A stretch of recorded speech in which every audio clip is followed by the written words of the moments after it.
भारतीय फौज की ताकत से घबराए चीन का पूरा ध्यान इस वक्त एलएसी पर अपनी ताकत बढ़ाने पर है। चीन ने इस इलाके में अपनी फौज पर खर्च कई गुना बढ़ा दिया है, जिसका सीधा मतलब यह है कि चीन का पूरा ध्यान भारत से लगने वाली एलएसी पर है। 2020 के बाद से ही एलएसी पर तनाव के हालात बने हुए हैं। सूत्र बताते हैं कि दोनों देशों के करीब 70,000 सैनिक एलएसी के पास तैनात हैं। पिछले कुछ महीनों में चीन ने एलएसी के पास भारत को उकसाने वाली कई हरकतें की हैं। चीन की वायुसेना के कुछ फाइटर जेट एलएसी के बेहद करीब उड़ान भरते देखे गए। जवाब में भारतीय फौज ने भी अपने राफाल और मिराज जैसे ताकतवर जहाजों को मोर्चे पर तैनात कर दिया। जब उकसाने वाली घटना का भी भारतीय फौज के हौसलों पर कोई असर नहीं हुआ तो चीन ने अपनी रणनीति पूरी तरह बदल दी। खबर है कि भारतीय फौज की ताकत देखकर चीन की हालत खराब है। अब एलएसी के पास वो पानी की तरह पैसा बहा रहा है। सब कुछ भूलकर सिर्फ एलएसी पर जोर लगा रहा है। सबसे आधुनिक तकनीक और सबसे दमदार हथियार एलएसी तक वो पहुंचाने में लगा है।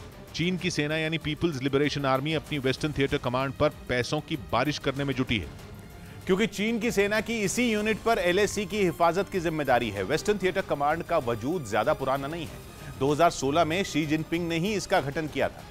चीन के दक्षिणी हिस्से की सीमाओं की सुरक्षा का काम वेस्टर्न थिएटर कमांड का है।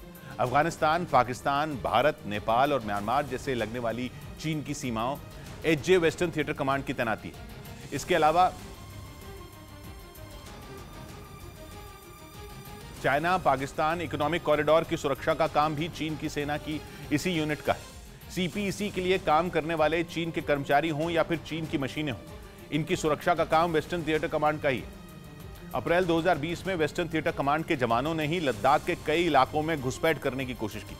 दावा है कि इस यूनिट की बागडोर हमेशा उन अफसरों के हाथ में दी जाती है जो अनुभवी होने के अलावा शी जिनपिंग के बेहद करीबी हों। लेकिन गलवान में अब चीन की सेना को भारतीय फौज ने चौंकाया तो वेस्टर्न थिएटर कमांड के सारे मुगालते दूर हो गए। तभी से चीन केवल मनोवैज्ञानिक खेल खेलने में लगा है, क्योंकि एक तरफ तो चीन और भारत की सेनाओं के बीच कोर कमांडर स्तर की बातचीत चल रही है, दूसरी तरफ चीन अपनी हरकतों से बाज भी नहीं आ रहा। सेना के अफसर माहौल ठीक करने पर बात कर रहे हैं और उन्हीं के फाइटर जेट एलएसी के पास माहौल बिगाड़ रहे हैं। दावा है कि चीन की कोशिश अब वेस्टर्न थिएटर कमांड को मजबूत बनाने की है। चीन की फौज को कुल 5 हिस्सों में बांटा जाता है, जिनमें वेस्टर्न थिएटर कमांड भी एक है। लेकिन दावा यह है कि वेस्टर्न थिएटर कमांड को बजट में सबसे ज्यादा फंड दिया गया। जिस वक्त ताइवान के मुद्दे पर टेंशन कई गुना बढ़ी हुई हो, उस वक्त ये खबर हैरान करने वाली है। दक्षिण चीन सागर में चीन को कभी भी बहुत बड़ी जंग का सामना करना पड़ सकता है, लेकिन चीन का ध्यान एलएसी पर है। मतलब साफ है कि चीन इस वक्त घबराया हुआ है। उसकी पूरी कोशिश किसी भी तरह भारत से मुकाबले के लिए अपने हाथ मजबूत करने की है।